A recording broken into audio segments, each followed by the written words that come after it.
he's been seen on Comedy Central and Comics Unleashed. He's known as the Filipino Fireplug. A big welcome, please, for Tony Dijamco. Clap your hands and let him hear you.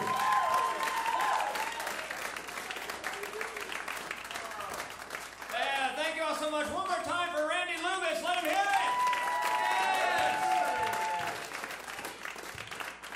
Good evening, everybody. How y'all doing tonight? Awesome. Thank you all for coming out. My name's Tony Dijamco. A little bit about me. I've been doing stand-up now for over 16 years. Yeah, I love this job. It's absolutely a dream come true. I mean, sure, there are probably easier ways to make $9 grand a year.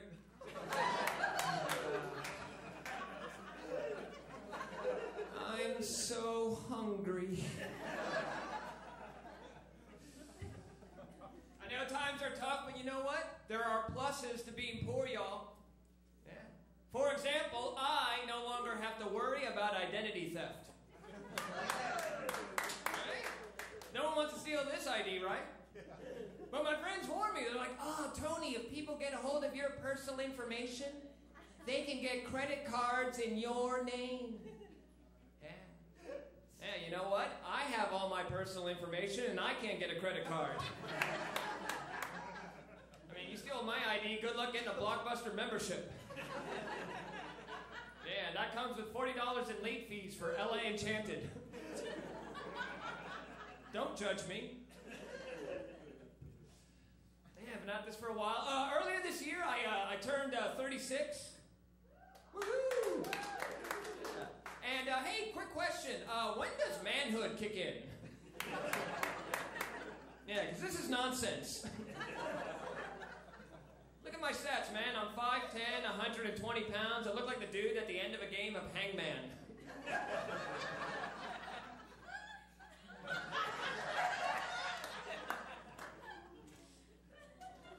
I know what you're thinking. Well, Tony, if you want to look like a badass, maybe you shouldn't go on stage with a sweater vest. Yeah, because nothing screams badass like dressing like the teacher from Glee. We're not sure if this dude's going to beat us up or sing his way into our hearts. Maybe both. Earlier this year, I was working in El Paso, Texas, right, talking about trying to look tougher. And one of the waitresses came up to me and she's like, oh, Tony, if you want to be tough, all you need to do is get yourself a cowboy hat. Exactly. I would not look tough in a cowboy hat, man. Now, in a cowboy hat, I pretty much look like the Marlboro Man with stage 4 cancer.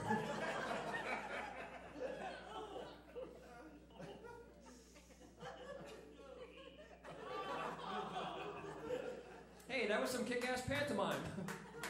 Thank you. 4 years at Juilliard. Football scholarship.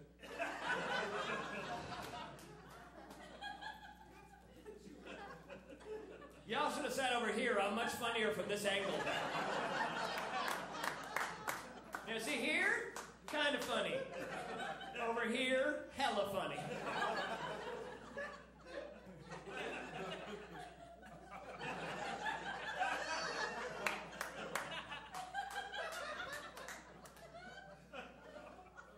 Seriously, there's time to move.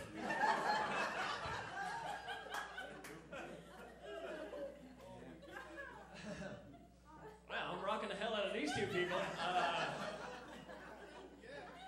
Maybe I should just take you guys outside and stop bothering these nice people. David, get your own comic.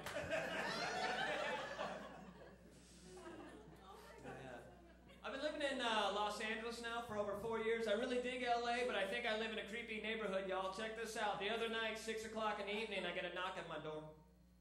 Standing there is a man I've never met before in my life, right? And he says, "Ah! My name's John Parker.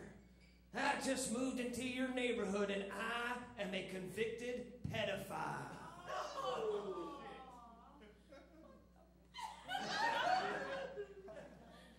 So I'm like, dude, man, I don't know what to tell you, but I'm 36. Yeah. Good to see the kid still got it. Now back off, Pergalicious. I'm not buying what you're selling, mister. What was I supposed to do? Welcome to the neighborhood. Playground's that way.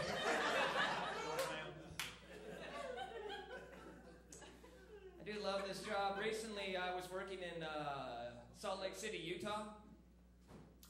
And thank you. That's pretty much the reaction I got all week long. Yeah, you ever try making Mormons laugh using words? Yeah. Here's something as a comic you don't want to hear after your show. Get him! Oh man, I'm banging the Mormons, the best skirt. Folks in Utah weren't digging my Skittles right. Check this out. After one of my shows, I'm at the bar trying to do a shot of Jägermeister. Yeah, trying to cleanse the Utah out of me. This dude who's kind of drunk approaches me, right? Starts telling me how unfunny I am, didn't like me, didn't like my politics. We start going back and forth, right? And it starts getting kind of heated. And at one point, this dude leans in and says, "Son, you better watch your tone of voice around me. Yeah, I ain't somebody you want to trifle with." Exactly. I'm like, dude, man, if you want to sound like a badass, you might want to drop the word trifle. Because that's not scary language, right? You're not going to be scared if some dude comes at you using language like that. Like, dude, man, you want to get in my face? Ho-ho, I will kick your ass in a myriad of ways. Damn right, punk, I will leave you with a plethora of bruises. Yeah, you're messing with the wrong dude, because kicking butt is my forte. Yeah, you want to sell this like men, we can sashay out front. Out through the foyer. Maybe I'm back on the lanai.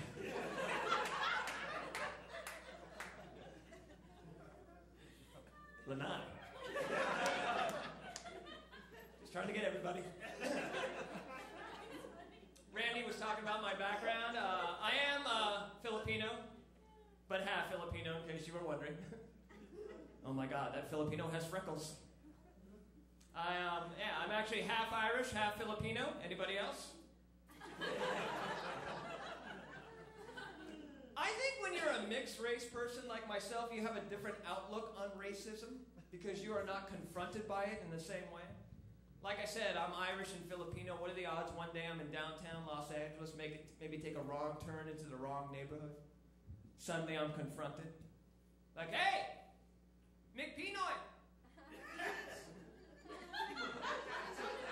You in the wrong neighborhood, friend. Yeah, this here's British Chinese territory. Dude, he's making a run for it. Let's pull a drive-by.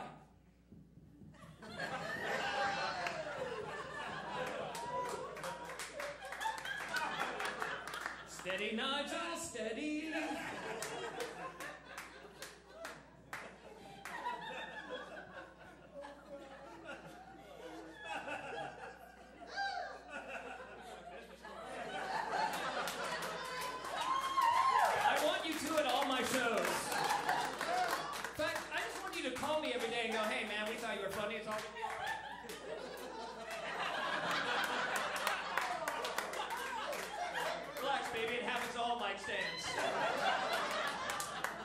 Try doing a set in another 30 minutes.